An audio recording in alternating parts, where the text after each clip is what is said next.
আমাদের জীবন উত্থান পতনে ভরা, আর এই যাত্রায় খারাপ সময় বা মন খারাপ হওয়াটা খুবই স্বাভাবিক। পৃথিবীর এমন কোনো মানুষ নেই যিনি কখনো এই অনুভূতির মুখোমুখি হননি।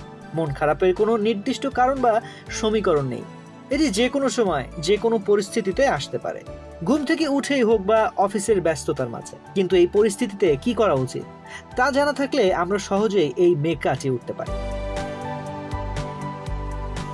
মন ভালো রাখতে যা করবেন। নাম্বার 1, শরীরের যত্ন নিন। শরীর ও মন একে অপরের সঙ্গে ওতপ্রোতভাবে জড়িত। নিশ্চিত করুন আপনার পর্যাপ্ত ঘুম হয়েছে, যথেষ্ট পরিমাণে পানি পান করেছেন এবং সুষম খাদ্য গ্রহণ করেছেন।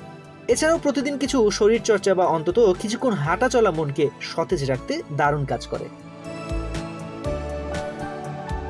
নাম্বার 2, কাজের তালিকা পুনর্বিন্যাস করুন। মন খারাপ থাকলে জোর করে কোনো কাজ করতে যাবেন না, এতে পরিস্থিতি আরো জটিল হতে পারে। এই সময় প্রোডাক্টিভিটির চাপ থেকে নিজেকে একটু দূরে রাখুন। মন শান্ত না থাকলে কাজে ফোকাস করা কঠিন। আপনার মানসিক অবস্থা যখন স্থিতিশীল হবে তখনই আপনি কাজে মনোযোগ দিতে পারবেন। নাম্বার 3, বড় সিদ্ধান্ত নেওয়া থেকে বিরত থাকুন।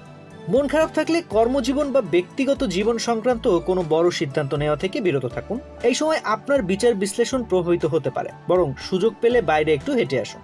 বাড়ির ছাদে বা কোনো খোলা জায়গায় প্রকৃতির সান্নিধ্যে সময় কাটালে মন নিমিষেই হালকা হয়ে যাবে। নাম্বার 4, প্রিয়জনদের সঙ্গে সময় কাটান। মন খারাপের সময় কাছের বন্ধুদের সঙ্গে কথা বলুন বা তাদের সঙ্গে কফি ডেটে সময় কাটান। সোশ্যাল মিডিয়া থেকে দূরে থাকুন।